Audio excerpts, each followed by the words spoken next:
Dakilang Diyos, Ama naming nasa langit, dakilang El Shaddai, ang Diyos na pinagbubuhatan ng aming buhay na taglay.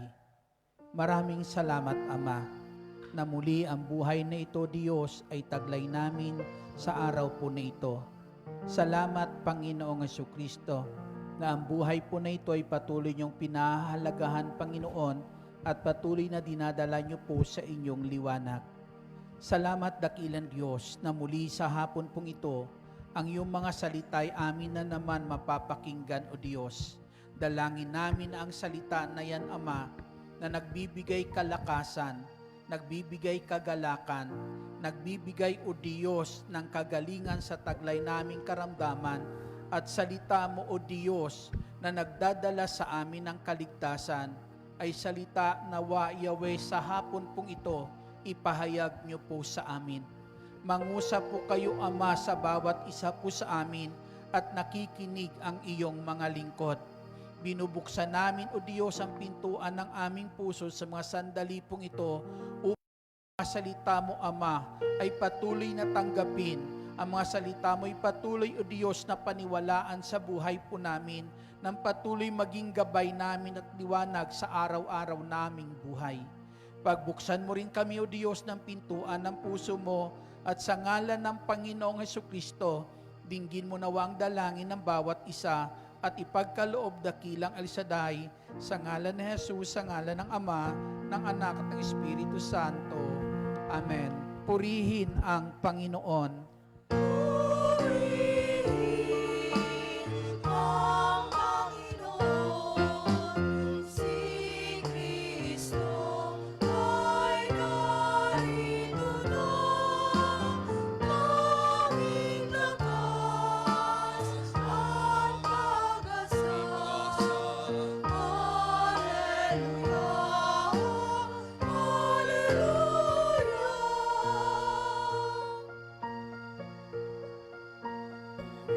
Ng Panginoon, nagdiriwag sa pagdating niya, nagagalak ang aking espiritu.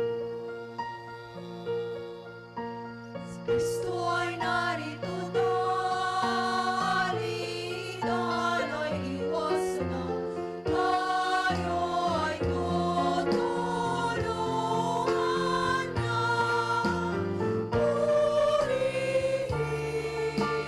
Ang Panginoon, si Kristo ay narito na, tanging lakas at pag-asa.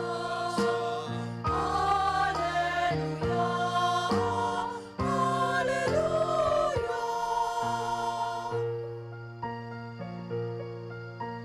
Tanging lakas at pag-asa, naririto sa kina, nakahandang tulungan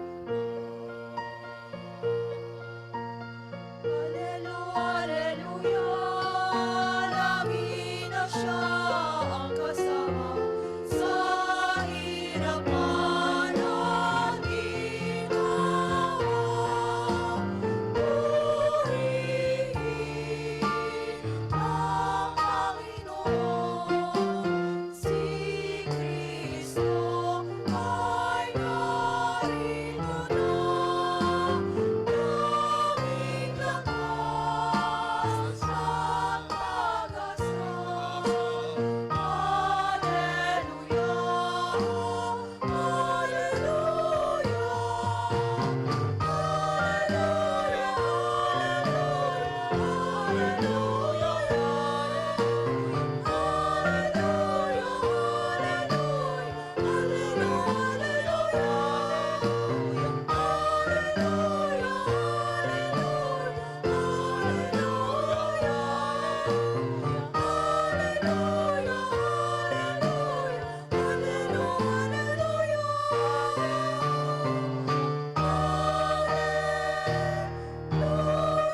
mabuting balita ay tunghayan natin mula sa Ebanghelyo ng Panginoong Hesus ayon kay San Juan, Kabanata 1, simula mga talata 1 hanggang sa susunod na talata. Sa pasimula pa'y naroon na ang salita, kasama ng Diyos ang salita, at ang salita ay Diyos. Kasama na siya ng Diyos sa pasimula pa. Sa pamamagitan niya, nilikha ang lahat ng bagay, at walang anumang nalikha nang hindi sa pamamagitan niya. Mula sa Kanya ang buhay, at ang buhay ay siyang ilaw ng sangkatauhan. Nagliliwanag sa dilim ang ilaw, at hindi ito kailanman nagapi ng kadiliman. Ito po ang mabuting balita ng ating Panginoong Hesukristo. Pinupuri ka namin, Panginoong Hesukristo. Papurihan po natin ang ating Panginoon.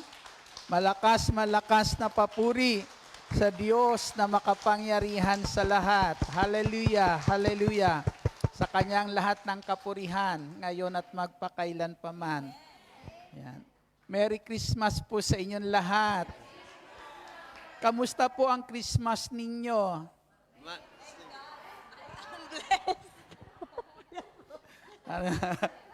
Masaya, hindi nila ma-express yung tuwa. Ang kasiyahan na dulot po ng Kapaskuhan. Amen. Kayo po ba may regalo na sa sarili nyo? Wala. Madalas kasi minsan ganun na marami tayong gustong bigyan ng regalo, pero yung sarili po natin minsan nakakalimutan natin paglaanan ng regalo. Na kung saan ay yung talagang makakabuti para po sa atin. Amen? At hayaan nyo, kung nakalimutan nyo man yan, si Lord ay may ibibigay sa inyo. Purihin po natin ang Panginoon. Sinong gustong tumanggap ng regalo mula kay Lord? O, lahat ng gustong tumanggap, pwede nang maupo. Muli, palakpakan natin ang buhay na Diyos. Hallelujah. Glory to God. Dito po sa Ebanghelyo, meron po tayo, ang sabi po sa pasimula pa, naroon ang salita, at ang salita ay kasama ng Diyos, at ang salita ay Diyos. Amen? Na alam natin, ang tinutukoy po diyan ay walang iba kundi ang ating Panginoong Hesukristo. Amen? Na kung saan, mga kapatid, ang salita po na to ay nagkatawan tao, para dito sa daigdig po na to ay tayong lahat ay samahan ng Diyos. Amen? Na tayong lahat po, sabi nga po, ang Panginoong Hesus ay isinilang, nang sabi Emmanuel, nang ibig sabihin, kasama natin ang Diyos. Amen? Masaya ba siyang kasama? Masaya. No, masayang kasama siya, lalo na kung tumanggap ka ng mga regalo itong Kapaskuhan. Ayan. Dito po, mga kapatid, sa ating Panginoong Hesus, ang sabi po, siya ang pinagmumulan ng buhay. Amen? Siya ang pinagmumulan ng buhay. At ang sabi po, ang buhay po na mula po sa Kanya, ang buhay niyang taglay, ay buhay na nagbibigay ng liwanag sa lahat ng tao. Amen. Ang buhay niyang taglay ay buhay na nagbibigay liwanag sa lahat ng tao. Ang buhay na taglay niya ay liwanag sa gitna ng dilim. Amen. Nagliliwanag sa gitna ng kadiliman.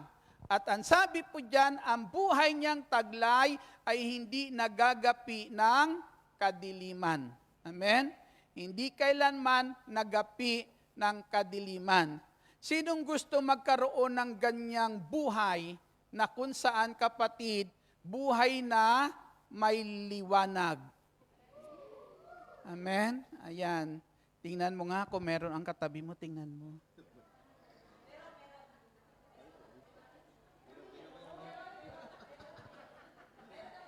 Mayroon, okay.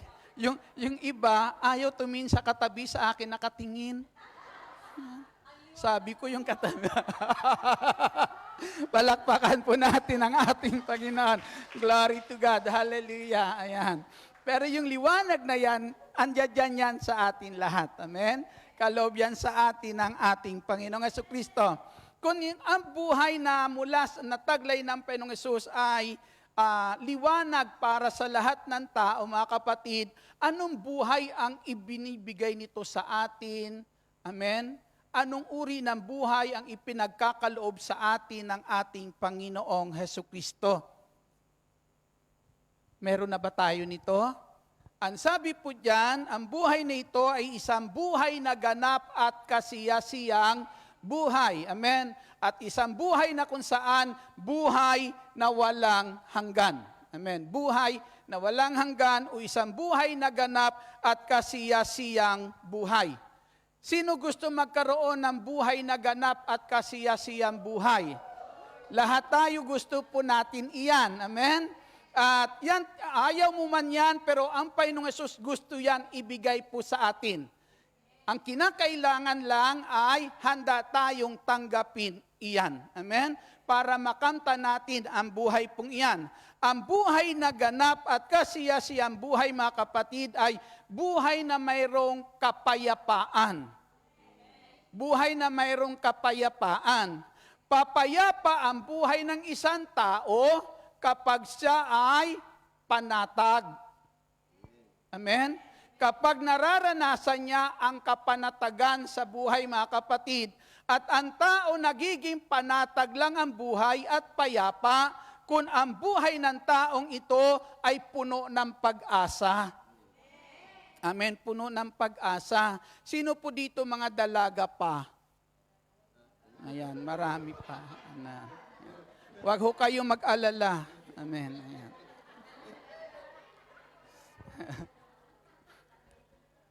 Kausapin yung mga may asawa na. Kung ano masasabi nila sa inyo. Ayan. Mga kapatid, sa ating Panginoong Jesucristo po, dito po ay ang buhay na ganap at kasiyasiya ay isang buhay na masasabi po natin may kapayapaan. Amen? May kapanatagan at buhay na punong-puno ng pag-asa. At ano yung buhay na punong-puno ng pag-asa? Ang buhay na punong-puno ng pag-asa ay hindi nakatanaw sa kawalan. Amen. Hindi nakatanaw sa kawalan, kundi yan yung buhay na nasasabi niya, sa gitna ng kawalan, hindi ako mawawalan. Amen. Purihin po natin ang ating Panginoong Jesucristo, na ito yung buhay na dala-dala sa atin ng ating Panginoong Jesucristo. Amen? Na anumang kawalan po meron po sa daigdig po na ito, mga kapatid sa Panginoong Jesus, yung ating paningin, ituon lang natin sa ating Panginoong Jesucristo dahil sa Panginoong Jesus ay walang kawalan. Amen. Lahat sa Panginoong Jesus ay mayroong katiyakan. Naniniwala po kayo? Kaya sabihin mo, hindi ako maghihirap. Amen. Di po ba? Pero kapag sinasabi mo, ang hirap naman ng buhay na ito, amen? Yun yung tawag po nito, mga kapatid.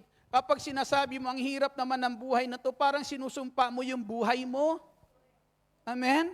Huwag mo sumpain yung buhay mo. Lagi mong sabihin, kapatid, sa sarili mo, hindi ako maghihirap. Purihin po natin ang ating Panginoong Jesucristo. Kasi ang tao po na kung saan, mga kapatid, ay may natatanaw na pag-asa, laging nasasabi ng tao na yan sa buhay niya, may darating. May darating. Amen? O, alam po natin na, ewan ko lang kung para sa inyo ay imposible ba talaga nangyari ito, pero na kung saan ay ipinapakita sa atin ng Biblia.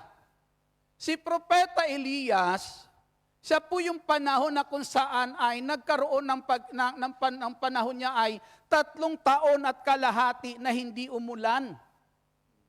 Sa loob ng 3 taon at kalahati na hindi umulan, kapatid, nagkaroon nung panahon na yan, sa panahon niya ng matinding tagutom. Matinding tagutom, kita nyo yung kadilimang iyon, dilema na yun na dumating sa buhay po nila nung panahon po na yan. Alam po ni Propeta Elias na kapag sinabi niya na sa loob ng 3 taon at kalahati ay hindi uulan, Apektado pati buhay niya. Kasi magkakaroon ng tagutom. Amen? Kung sa buong lugar na yun magkakaroon ng tagutom, pati po siya magugutom. Subalit mga kapatid sa ating Panginoong Jesucristo, nung panahon po na yan, hindi po tinitingnan po ni Propeta Elias, nung sandali na yan, nasa po sa panahon ng 3 taon kalahati na hindi uulan at magkakaroon ng tagutom, hindi niya tinatanaw na siya'y magkukulang. Hindi yun ang kanyang tinatanaw. Ang kanyang tinatanaw nung sandali na yan, hindi siya pababayaan ng Diyos. Amen. Alam niya may darating. Bakit may darating? Kasi mayroon siyang Diyos. Kayo ba may Diyos? Tayo po ba may Diyos? Ang Diyos ba meron si Elias ay Diyos din ba natin? Purihin natin ang ating Panginoon. Kaya po sabihin mo sa katabi mo, hindi ka maghihirap, sister. Amen. Bakit po? Kasi yung taong may buhay na ganap, tao na may kapayapaan, may kapanatagan, puno-puno ng pag-asa, hindi nakatingin sa kawalan, kundi lagi niyang nakikita may darating. Amen. Paano ito nangyari sa buhay ni Elias? Para patunayan kay Elias, mga kapatid, na mayroong Diyos na laging handang magbigay ng kanyang pangangailangan, sa oras ng almusal ni Elias, may uwak na dumarating para magdala ng pagkain niya. Amen? Hindi niya tinitingnan yung kawalan. Ang tinitingnan niya, may darating. Amen? Kaya bago kayo mag-for good, ibubuhos ng Diyos ang lahat ng inyong pangangailangan. Di ba? O meron tayong isang kapatid dito, di ba, papunta ng Germany. Hindi po ba? Nakahuli ng anong tawag doon? Apam? Purihin po natin ang ating Panginoon Kristo. Di ba? Ibig sabihin, ang mga biyayang iyan ay darating iyan sa buhay po natin. Kasi mayroong Diyos na kayang ibigay ang lahat ng ating pangangailangan. Purihin po natin ang ating buhay at makapangyarihan Diyos. Kaya mararanasan mong isang buhay na ganap at kasiyasiya, mga kapatid, kapag yung mga bagay na to, kapag ikaw ay mayroong kapayapaan. Amen? Kapayapaan. Panatag ang buhay, punong-puno ng pag-asa. Amen? Dahil alam niya may darating. Kalugod-lugod na buhay. Amen? Pag sinabing buhay na ganap at kasiyasiya, yan yung buhay na kalugod-lugod sa paningin ng Diyos.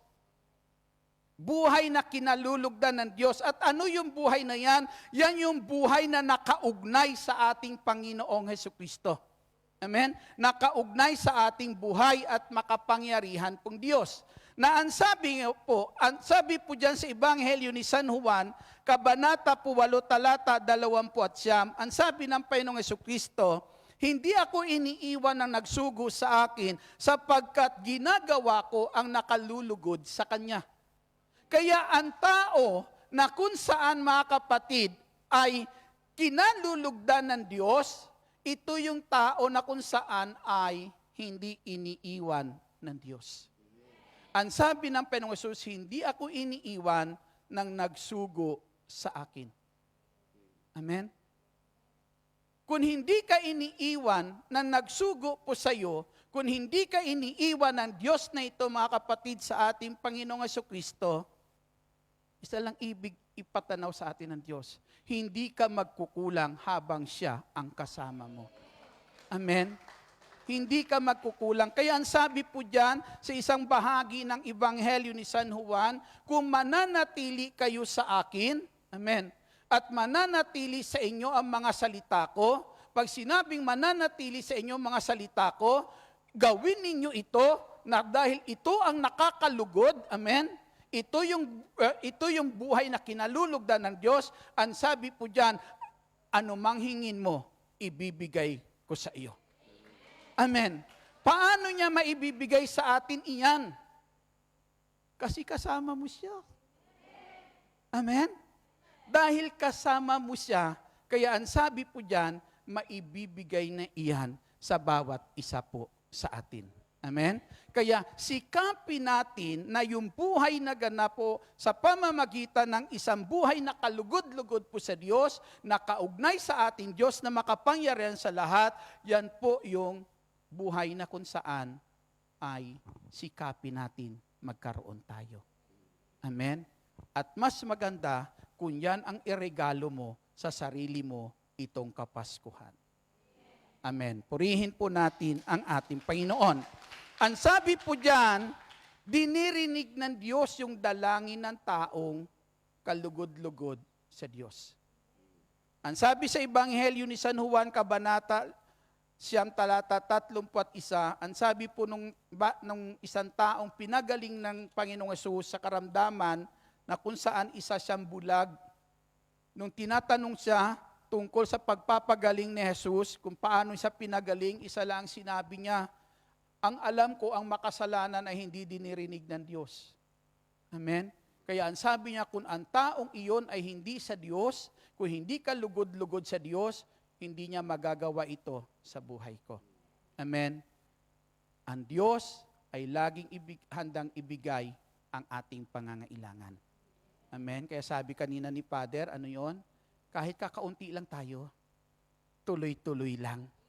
Amen? Huwag kang bumitaw sa ating Panginoong Hesukristo. Huwag kang lumayo po sa Kanya. Amen? Dahil lagi siyang naririyan para dinggin ang ating mga dalangin. Amen? Sinong gusto ma-answered prayer na, taas ang kamay? O sabihin mo sa katabi mo, answered prayer ka na, sister.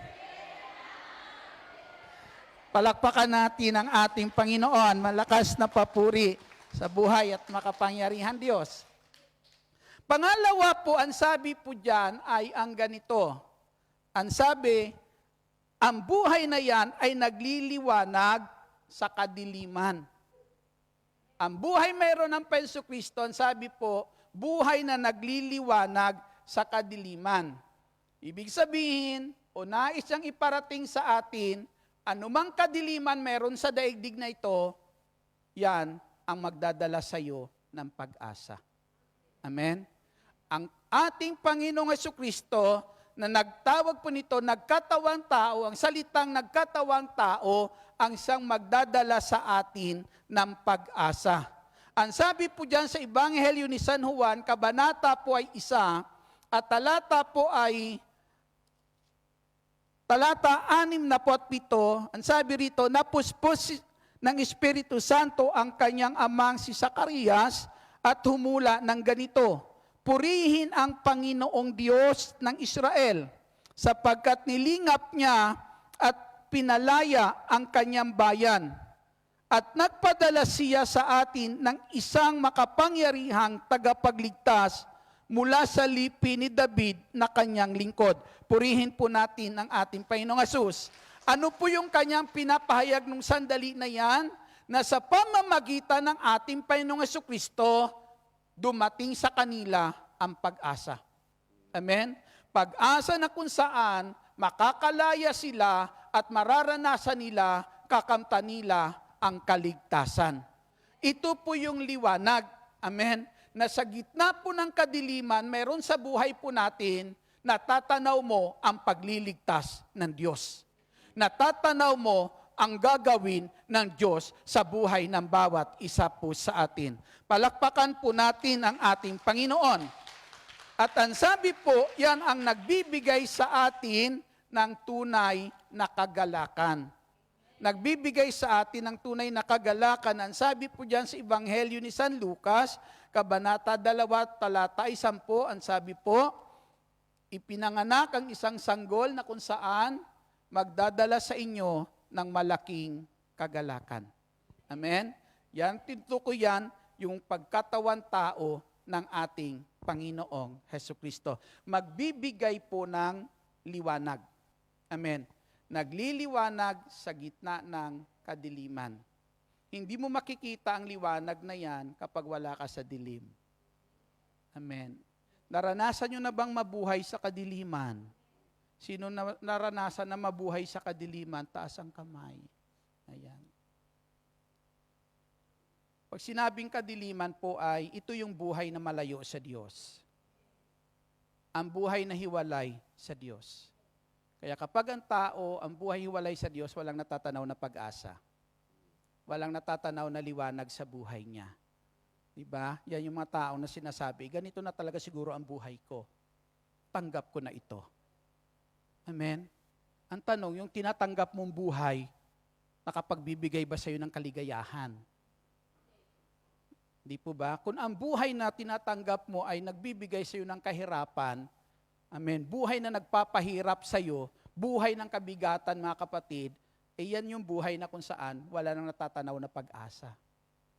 Kahit sabihin natin, habang buhay, may pag-asa. Ang tunay na pag-asa ay nasa Diyos.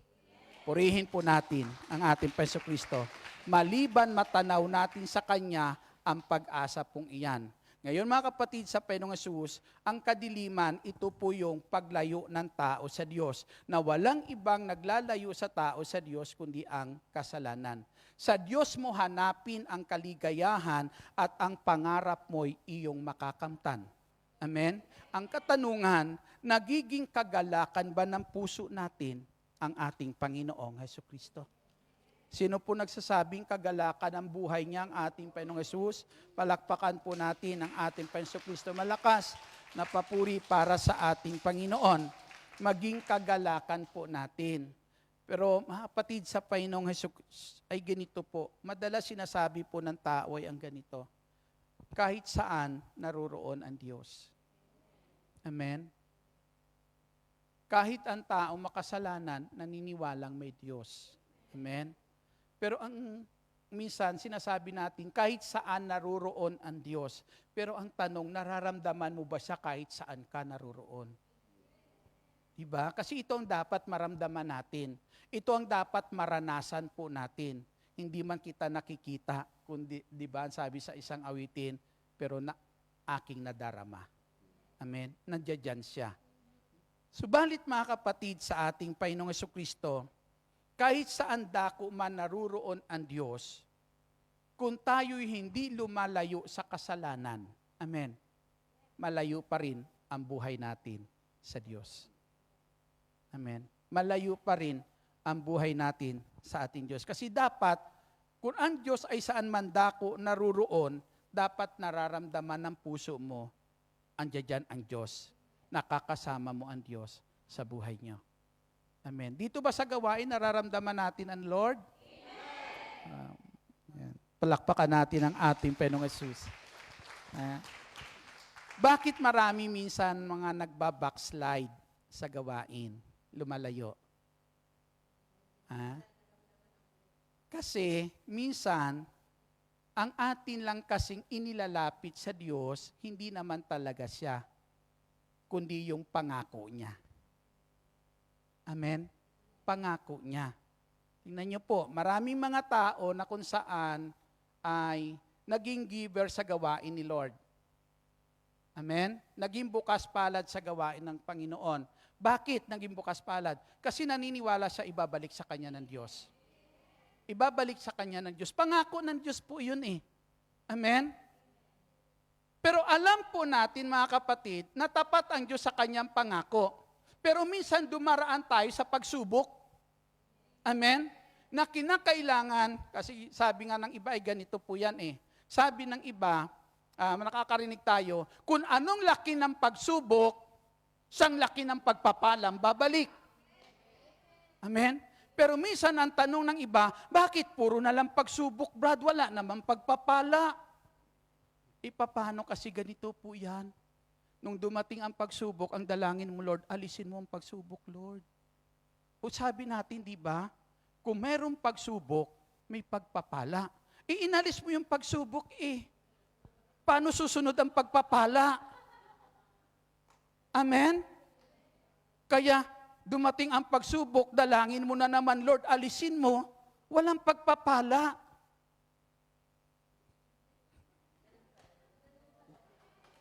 Amen. Maliban yung pagsubok na yan, mapagtagumpayan mo na kung saan sa gitna ng pagsubok, magawa mo ang kalooban ng Diyos. Amen. Hindi mo dapat yan hinihingi kay Lord na alisin mo ito, Panginoon. Kundi tulungan mo ako sa gitna ng pagsubok na ito na makatayo sa kalooban mo. Maging matagumpay ako na makagawa ng kalooban mo sa gitna ng pagsubok. Amen? Kasi sa gitna ng pagsubok na yan, kapag nagawa mong kalooban po ng Diyos, ibig sabihin, natalo mo yung pagsubok na yan. Hindi ka nahadlangan ng pagsubok para magawa, ipakita yung pananampalataya mo, ang pananalig mo sa Diyos, kagaya ng sinasabi ni Father kanina. Amen? Kaya kapag nagtagumpay ka dyan, andiyan dyan yung pagpapala. Tingnan mo si Jesus Christ, sa loob ng 40 days na naghihirap siya, tinukso siya ni Satanas, hindi nagtagumpay si Satanas. Nung hindi magtagumpay si Satanas, sinong dumating nung oras na yan? Dumating yung mga anghel. Amen. Purihin natin ang ating Panginoon. Dumating ang mga anghel nung sandali po na yan, na kung saan mga kapatid, nung oras na yan, yung mga pangangailangan ng Panginoong Hesus, dala-dala nila. Amen? Ito ang kailangan po ng bawat isa po sa... Inuulit ko po, maraming minsan bukas palad sa gawain ni Lord, kasi yun ang kanilang paniniwala. Kaya pagdating ng pagsubok, nawawala. Bakit? Kasi yung kanilang inaasahan na ibabalik, hindi dumarating. Amen. Huwag po yun ang unahin mo. Unahin mo yung nagbibigay. Unahin mo yung nagsabi noon. Kasi kapag doon ka lang nakatingin sa pangako niya at hindi nakasentro sa kanya ang puso mo, siya ang wala sa puso mo, mga kapatid, walang magbibigay. Amen. Sa oras ng mga pagsubok na yan sa buhay mo, walang magbibigay nung salitang narinig mong pangako niya. Kasi mismo yung nangako, siya ang wala sa puso mo. Amen. Palakpakan natin ang ating Panginoong Jesucristo. Malakas na papuri para sa ating Panginoon. Saan man naroroon ang Diyos, pero ang tanong kasi, ang Diyos ay nararanasan natin, naroroon siya saan man dako, naroroon ang Diyos, pero ang tanong, lumalapit ka ba sa Kanya? Amen? Lumalapit ba tayo sa Diyos na ito na alam natin saan dako ay naroroon? Amen? Kaya kinakailangan, saan man dako naroroon ang Diyos na to, dapat nananatili ang bukas ang puso natin para sa Kanya. Amen? Kaya uulitin ko po dito sa gawain na ito, maraming ipinapangako ng Diyos na nararanasan ng maraming tao. Amen. At ang tanging nakakaranas niyan ay mga taong talaga si Lord ang inuuna, hindi yung pakinabang na mayroon sa gawain ito. Amen. Kaya ang taon na ito, mananagana ang buhay mo. Amen. Purihin po natin ang ating Panginoong Jesucristo. Uulitin ko po, ito ay narinig yun na itong patotoo na ito. Uulitin ko lang. Yung apo na kung saan ay dinadala ng lola niya sa gawain ni El Shaddai. Ano yung kadiliman mayroon sa buhay po nila nung oras na yan? Ang kadiliman po sa buhay nila, nung sila'y maliliit pa, halos hindi sila makakain ng 3 beses sa isang araw. Ang ginagawa ng lola nila, dinadala sila sa gawain ni El Shaddai. Nung maliit pa sila, dinadala sila sa gawain ni El Shaddai. Bakit po? Dahil ang lola pong ito ay nakakakita ng pag-asa. Nakakakita ng liwanag sa pamamagitan ng gawain ng ating dakilang El Shaddai. Sa gitna ng kadiliman na kanilang nararanasan, ang lola nila nakakita ng liwanag sa gawain na ito ng ating dakilang El Shaddai. Liwanag na kung saan nagbibigay sa kanya ng pag-asa na yung buhay na kung saan hindi niya kayang ibigay sa kanyang mga apo, may Diyos na magbibigay sa kanila. Amen. Kaya isang araw yung apo na ito, mga kapatid, yung apo po na ito ay tumayo sa gawain ng ating dakilang El Shaddai. Ang sabi niya, maliliit pa sila nung dalhin ng lola niya sa gawain ni El Shaddai.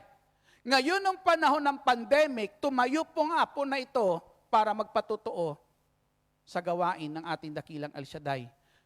Sa panahon ng pandemic, panahon ng kadiliman sa buhay ng maraming tao kahit saang lugar, Amen. Maraming inalipin ng kabalisahan, inalipin ng takot, mga kapatid, na kung saan nakikita ng mga tao nung panahon po na yan, ng pandemic na yan, mga kapatid, ay puro panganib. Amen. Puro panganib. Pero ito yung patutuo po ng bata po na ito, na sa panahon ng kadilimang iyan, nung dumanas po yung pandemic po na ito, mga kapatid, ay sila nabubuhay sa liwanag. Amen. Punong-puno ng pag-asa, punong-puno ng kagalakan, na ang sabi niya, nung panahon maliit pa kami, halos hindi makakain ng 3 beses sa isang araw, dinadala kami ng lola ko sa gawain ni El Shaddai, ipinakilala sa kanila, amen, yung tunay, magdadala ng liwanag sa buhay ng kanyang mga apo.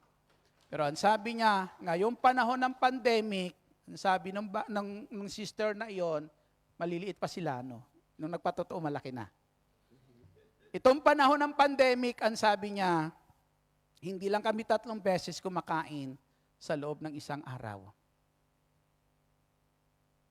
Masaya pa kaming nakakagawa, nakapagbibigay sa aming mga kapitbahay. Na ang liwanag na ito, sa gitna ng kanilang kadiliman na nasumpungan nila sa gawain ng ating dakilang El Shaddai, sa pamamagitan ng kanilang lola kapatid, sa panahon ng kadiliman, sila ay punong-puno ng kagalakan na nakakagawa ng mabuti sa kanilang kapwa, nakakatulong sa kanilang kapwa. Purihin po natin ang ating Panginoon. Kaya mga kapatid, sa ating Panginoong Jesucristo, kapag nananatili ang liwanag na ito, na taglay-taglay na siyang tumatanglaw sa buhay ng bawat isa po sa atin, ang taon na ito, mananagana ang buhay mo. Purihin po natin ang ating Panginoong Hesus, malakas na papuri para sa ating Panginoong Jesucristo. Hindi kayo dapat mawala ng pag-asa. Amen. Mga kapatid, sa ating Panginoong Jesucristo, ang kinakailangan lang talaga, relasyon meron tayo sa Diyos. Amen. Kaya minsan sabi ko, kapag pumupunta ako sa isang gawain at sinasuggest sa akin ng mga workers, Brad, mag-retreat tayo. Mag-retreat. Ang tanong ko, bakit? Para naman, Brad, lumago yung yung pananampalataya, maayos ang paglilingkod. Di ba?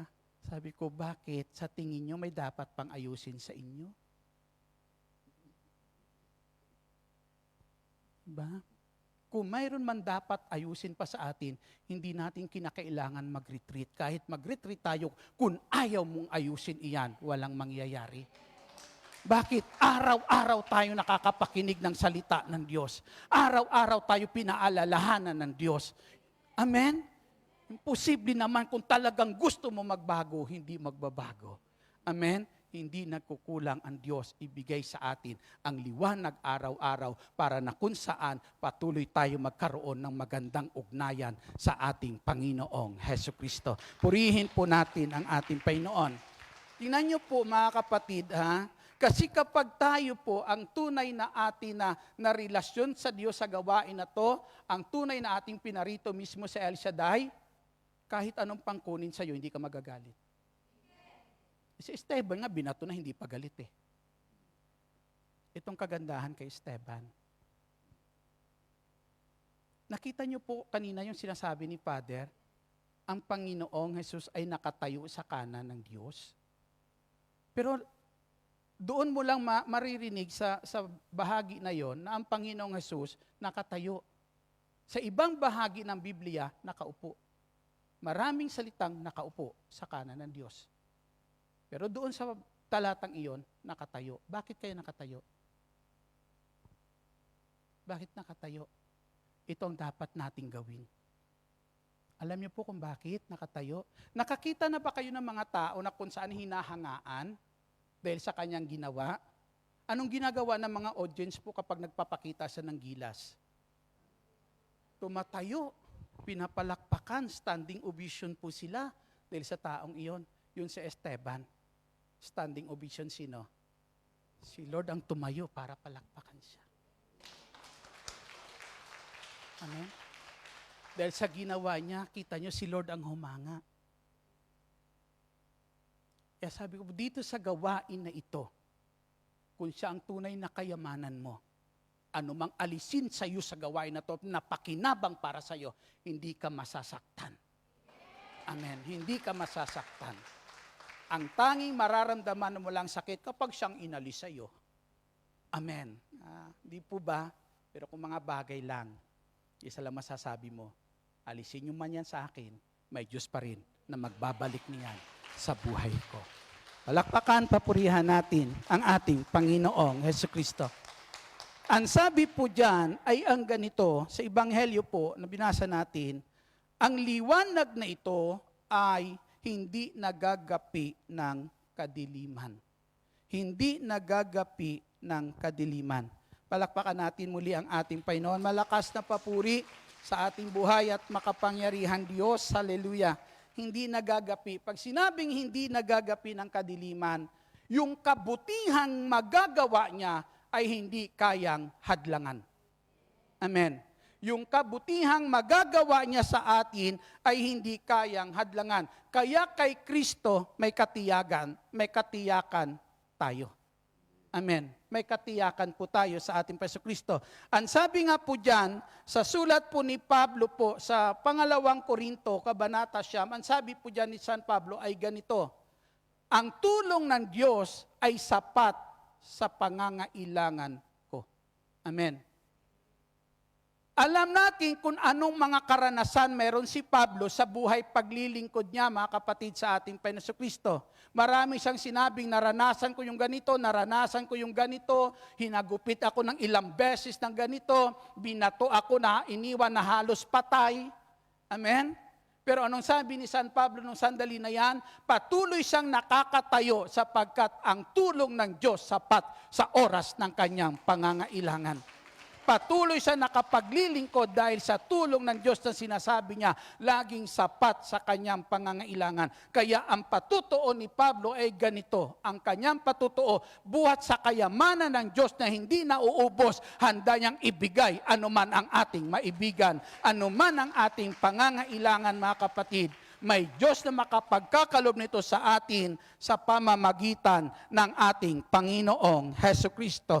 Palakpakan po natin ang ating buhay at makapangyarihan Diyos. Hindi kaya, kapatid, na kung saan hadlangan ng kadiliman ang kabutihang nais ng Diyos gawin po sa atin. Sa Ebanghelyo o sa sulat ni Pablo sa Aklat ng Roma, kabanata po ay 8, at talata po ay 8. Alam ko naman, paborito po ninyo ito. Amen. Ang sabi po ay ganito, alam natin sa lahat ng bagay, ang Diyos ay gumagawang kasama ang mga nagmamahal sa Kanya. Ang mga tinawag ayon sa Kanyang panukala sa kanilang ikabubuti. Ang Diyos, ang sabi po dyan, kasamang gumagawa. Amen. Para sa kanilang ikabubuti. Amen. Kung kasamang gumagawa, ang Diyos na to ay hindi kayang hadlangan ng kadiliman yung mabuting gusto niyang gawin sa iyo. Na ang sabi niya, gagawin at gagawin niya ito sa kanyang mga tinawag. Mga tinawag na kung saan patuloy na nagmamahal sa Diyos. Nagmamahal sa Kanya. Purihin po natin ang ating Panginoong Hesukristo. Mahal niyo ba si Lord? O nga, kanina sabi, sino po dito yung Monday group? Ang dami. Sino po yung ang Martes po?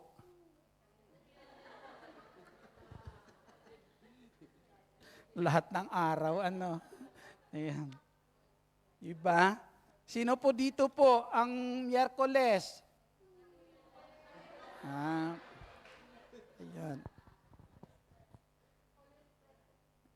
Lagi yan, nakatalaga na kay Lord yung buhay niyan. Sino po dito yung panlinggo? Ayan. Hindi kayo namasyal para na kung saan ay Sa linggo na lang pupunta rito. Ano? Di po ba? Yung iba kasi maari na kung saan ay tawag nito. Pwede na yung Sabado na mamasyal muna ngayon kasi may Sabado naman para kay Lord bukas. Ano? Pero kayo, andyan pa rin kayo. At may mga Saturday pa rin. Ano? Ayan, andyan pa rin sila. Palakpakan po natin ang ating Panginoong Jesucristo. Na sa atin po mga kapatid, yan ang sinabi po ni San Pablo. Amen? Ang Diyos ay kasamang gumagawa. Amen. Para sa ikabubuti ng mga tinawag ng Diyos. Ikaw ba naniniwala kaya kandi dito ka tinawag ka ng Diyos? Sino naniniwala? Hindi isa lang ibig sabihin yan. Ang hindi magagawa sa iyo ng tao na kabutihan, may Diyos na gagawa sa iyo sa gawain kong ito. Dahil siya ang tumawag sa iyo para gawin ang mabuti para sa ating ikabubuti. Amen. Yan ang nais ng Panginoon. Anong sabi niya sa aklat ni Isayas? Ang sabi niya, kung gagawin niyo lang, kung mamahalin niyo lang ako, mabubuhay kayo sa liwanag ko, ang sabi niya, pagpapalay dadaloy sa inyo. Amen. Paano dadaloy yung pagpapala sa buhay natin? Ang sabi po, parang alon sa dagat. Amen. Dadaloy ang pagpapala sa inyo parang alon sa dagat. Na ang sabi at pangako ng Panginoong Hesus, ang anumang salot na kung saan naranasan sa Ehipto, hindi ko ipaparanas sa inyo. Purihin po natin ang ating Panginoong Jesucristo. Hindi ko ipaparanas sa inyo na ang sabi po dito sa 2 Korinto, kabanata po ay siyam at talata po ay siyam. Pakinggan po natin. Gaya nga ng sinabi sa kasulatan, siya'y namudmod sa mga dukha, walang hanggan ang kanyang kabutihan. Glory to God. Purihin natin ang Panginoong Hesus.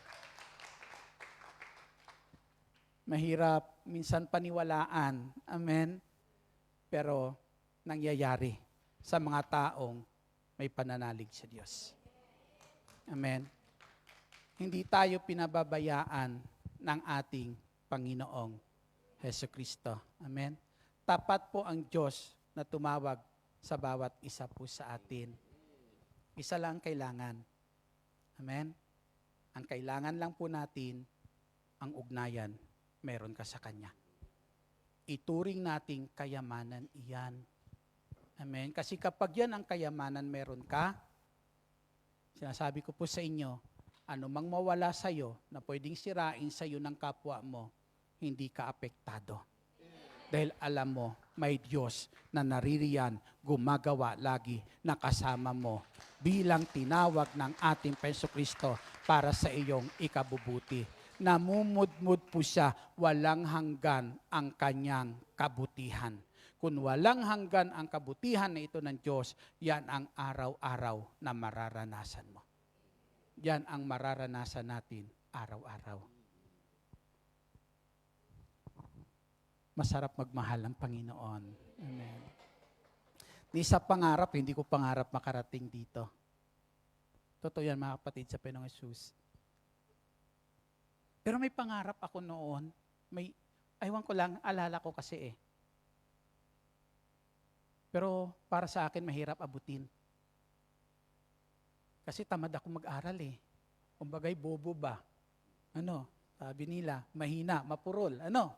Yung ganon. Totoo po yan. Yung mga kaklase ko po noon, elementary, yung mga may honor, mga ganon, pag nagtatalumpati, di ba? Mga ganon, tuwan-tuwa ako. Tuwan-tuwa ako. Sabi ko, sana ganyan din ako. Pero napakahirap kasi wala akong talino, meron sila Totoo po yan. Kaya mahihain ako. Hindi ko kayang tumayo sa harapan ng maraming tao. Madaldal lang ako, paglasing ako Totoo po yan, mga kapatid sa Panginoong Hesus. Hindi ko kaya. Pero alam niyo po, tandang-tanda ko po nung sa probinsya ako. Maliit pa ako noon. Elementary. Kasi yung mga bahay sa probinsya, minsan, dito sa taas, bangin sa baba, medyo pababa, ganun. Doon ako. Ang sabi ko, gusto ko na kung saan ay magaya ng mga kaklase kong magagaling, makapagsalita ng ganon, nang ang uhusay magsalita sa harapan ng mga tao, hangang-hanga po ako doon. Sabi ko, sana isang araw ganyan din ako. Pero sabi ko, parang ang labo talaga mangyari. Totoo po yun, kahit ako alam ko yun sa sarili ko po, na hindi mangyayari yun para sa akin. Kasi mahiyaan nga ako dahil sa, yun ang iniisip ko, mapurol, walang hindi kagaya po nila. Pero mga kapatid sa ating Panginoong Jesucristo, yung simpleng panalangin ko noon, sabi ko, Lord, sana makatayo din ako kagaya nila sa harapan ng maraming tao.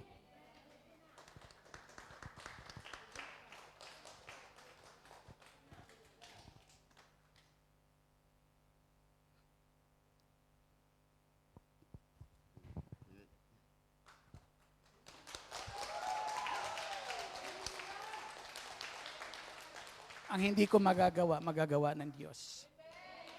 Amen. Hindi ko magagawa, salamat sister, magagawa ng ating Diyos. Ang sabi ko noong karang gabi, naalala ko yun. Sabi ko, Lord, ito na yun.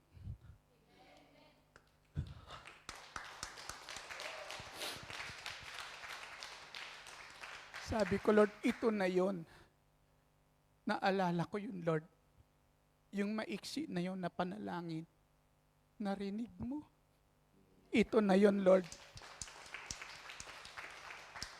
Sabi ko, Lord, hindi lang pala doon sa bansa natin, pwedeng ako itayo ng Lord. Para ipahayag, humarap sa maraming tao, makapagsalita po ng ganito. Pero mga kapatid sa ating Panginoong Jesus,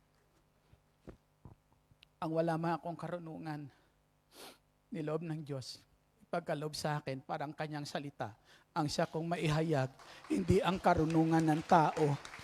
Amen. Hindi ang karunungan ng tao, hindi ang kaalaman meron ang tao, hindi yung salita na saan galing sa karunungan ng tao, kundi mga kapatid, ang salita ng Diyos na higit na kailangan ng lahat ng tao.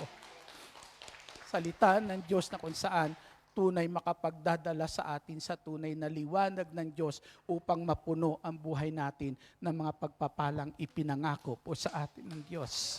Purihin po natin ang ating Panginoon. Kaya yung inyong mga munting pangarap na yan, mga kapatid, darating iyan sa tamang oras. Ibibigay iyan sa inyo ng Diyos, mga kapatid, dahil mayroong Diyos na naghahangad na yung mabuting ating ninanais ay makamtan ng bawat isa po sa atin. Tumayo po tayong lahat. Hallelujah, glory to God. Napakabuti ng Diyos. Amen. Ang tagal na po nun. Ang tagal na po yun. Pero hindi ko akalain mangyari sa buhay ko. Napakabuti mo, Panginoong Jesus. Napakabuti mo sa iyo lahat, Lord, ng karangalan, lahat ng kaluwalhatian, Lord. Hindi sapat, Lord, ang salita para mapasalamatan ka sa mga ginagawa mong kabutihan, Panginoong Jesus. Salamat, Panginoong Jesus. Lord, ang liwanag meron ka. Liwanag na tumanglaw po sa amin. Na huwag po kaming malayo sa iyo, Diyos. At patuloy, Ama, yung aming mga pangarap para sa aming mga mahal sa buhay ay patuloy magkaroon ng katuparan, Ama, sa ngalan ng Panginoong Jesus. Hallelujah.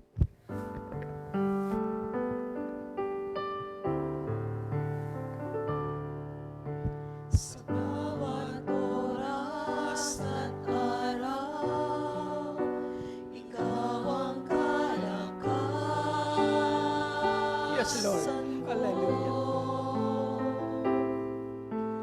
Laging inaasam sa tuwing ay naranasan ko. Pag-ibig mo'y aming nadarama, ikaw ang laging hinahanap.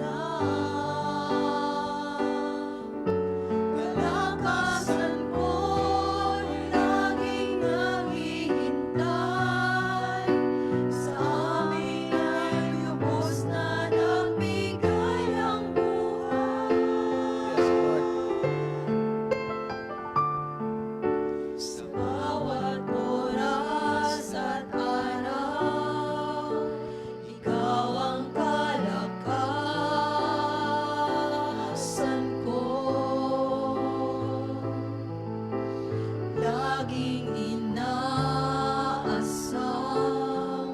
sa tuwin ay maranasan ko. Pag-ibig mo'y aming nadarama, ikaw ang laging hinahanap. Kalakasan ko'y laging naghihintay, sa amin ay lubos na nagbigay ng buhay. Sa pagsikat ng liwanag, pag-asa'y naghihintay, at ang pangakong kalakasan sa nagtitiwala sa'yo, sa aming sama-samang pagsamba. Presensya mo'y mamamang sa aming laging pananahan tuwing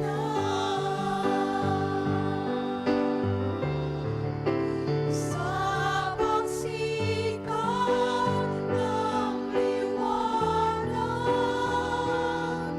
pag-asa'y naghihintay, at ang pangakong kalakasan sa nagtitiwala sa'yo, sa aming sama-samang pagsamba. Presensya mo'y mamamang sa aming laging pananahan tuwing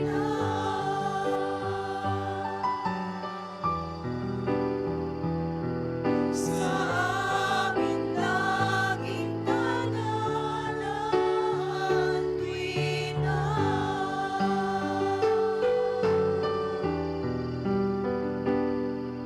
sa aming laging pananahan tuwing Ama naming nasa langit, sa ngalan ng Panginoong Hesus,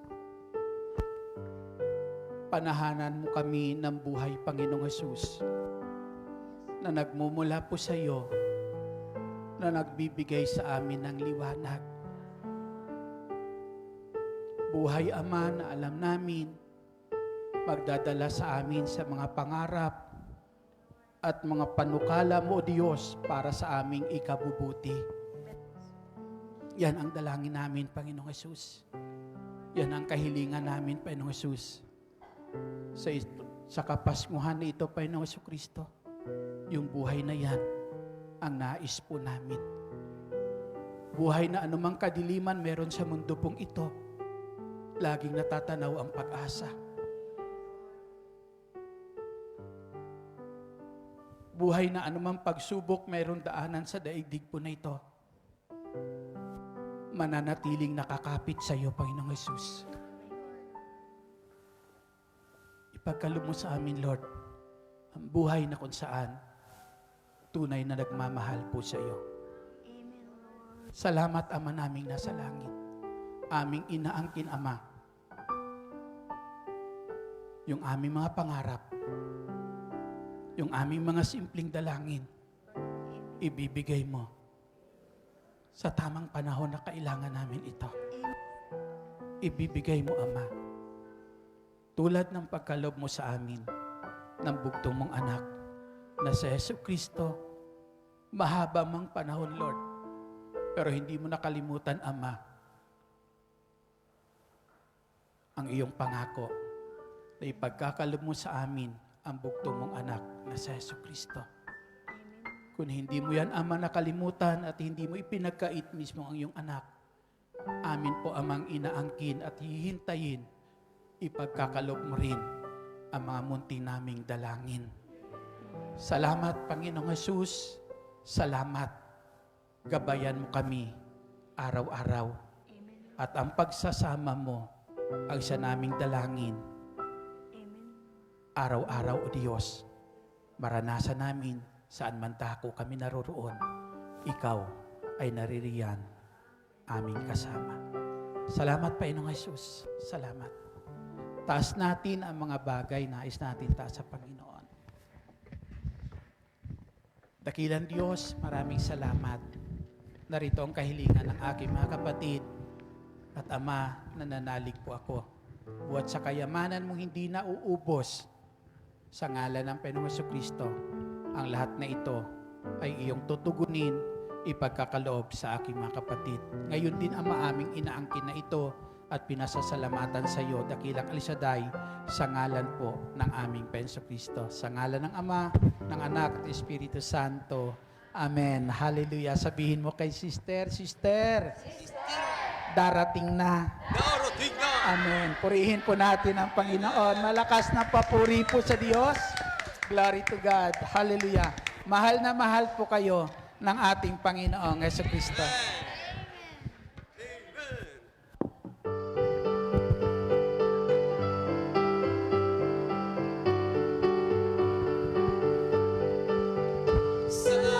Salamat sa Diyos na tapat, salamat sa Kanyang lingap, salamat ibinigay niya si Jesus Cristo.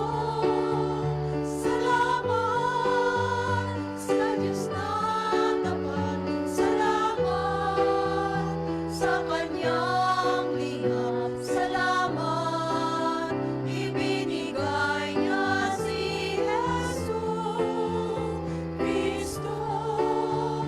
At ngayon ang mahina'y lalakas, ang dukha ay mayaman, nang dahil sa mga gawa ng Diyos.